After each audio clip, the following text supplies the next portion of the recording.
আকাশে খুব মেঘ করেছে। শোন, আজ রাতে বৃষ্টি হবেই, আর আজই আমাদের কাজটা করতে হবে। কে কি করবি শোন।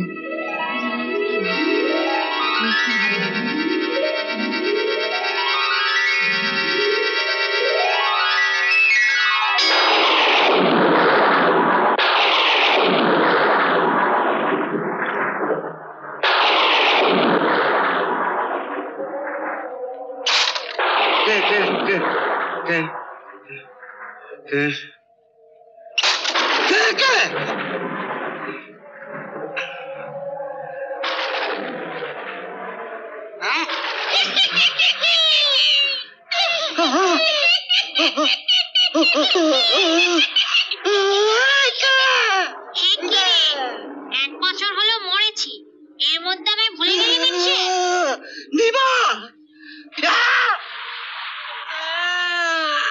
চিনতে পেরেছিস তাহলে? এতদিন ধরে ঘর করলাম, এর মধ্যে এবার শুনলাম তুই নাকি ময়নাকে বিয়ে করতে চেয়েছিস। দেব ঘর মোটকে। রোববার তো তোর ময়নাদের বাড়ি যাওয়ার কথা। তুমি কি করে জানলে? গায়ের আকাশে বাতাসে আমি ঘুরে বেড়াই। তুই কি করছিস, কোথায় যাচ্ছিস, সব আমার জানা। আগামী রোববার যদি তুই ময়নাদের বাড়ি যাস। আমি কথা দিচ্ছি আমি যাব না। আমি তোমার বুক, আমার বুক ছুঁয়ে বলছি আমি যাব না। না যাবি। বলবি ময়নাকে তুই বিয়ে করবি না, তবে ময়নার বিয়ের ব্যবস্থা তুই করে দিবি। আচ্ছা, আমি ব্যবস্থা করে দেবো। হ্যাঁ, তোর দৃষ্টি পড়েছে ময়নার ওপর। ওর অন্য কোথায় বিয়ে না হওয়া পর্যন্ত আমার শান্তি নেই। ঠিক আছে তুমি যাও। ঠিক আছে আমি করে দেবো, তুমি যাও। তোর তো কলকাতা অনেক জানাশোনা আছে। এক মাসের মধ্যে একটা ভালো পাত্র দেখে ময়নার বিয়ে দিয়ে দিবি। টাকা পয়সা গয়নাগাটি যা লাগে সব তুই দিবি, বুঝেছিস? আমি সব ব্যবস্থা করে দেবো, তুমি যা বললে সব ব্যবস্থা করে দেবো। ময়নার বিয়ে হলে আমি গা ছেড়ে চলে যাবো, নইলে তোর ঘর মটকে দেবো। চোখ বন্ধ করে রাম নাম কর।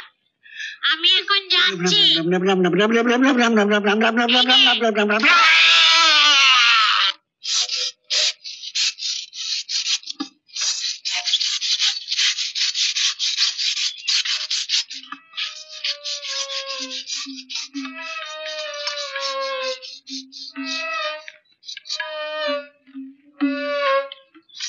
একটু দাঁড়াও গো জামাই বাবু।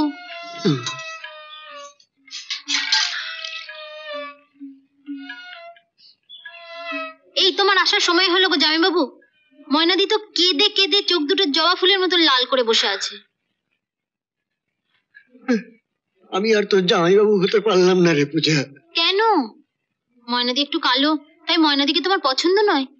না, তা নয়। ও জামাই বাবু, তবে কেন ময়নাদি মনটা ভেঙে দিচ্ছ? কত আশা করে বসে আছে তোমার গলায় মালা দেবে, তোমার গাড়ি করে কলকাতা যাবে, আমিও তোমার পাশে বসে যাব। ও জামাই বাবু, নিয়ে যাবে তো? বলো না। ও জামাই বাবু, তুই ওনাকে একটু ভালো করে বুঝিয়ে বলতো কি না কি স্বপ্ন দেখেছে। স্বপ্ন? কি আবার স্বপ্ন দেখলে? তোমায় কতবার বলবো নরহরি, ওটা স্বপ্ন নয়।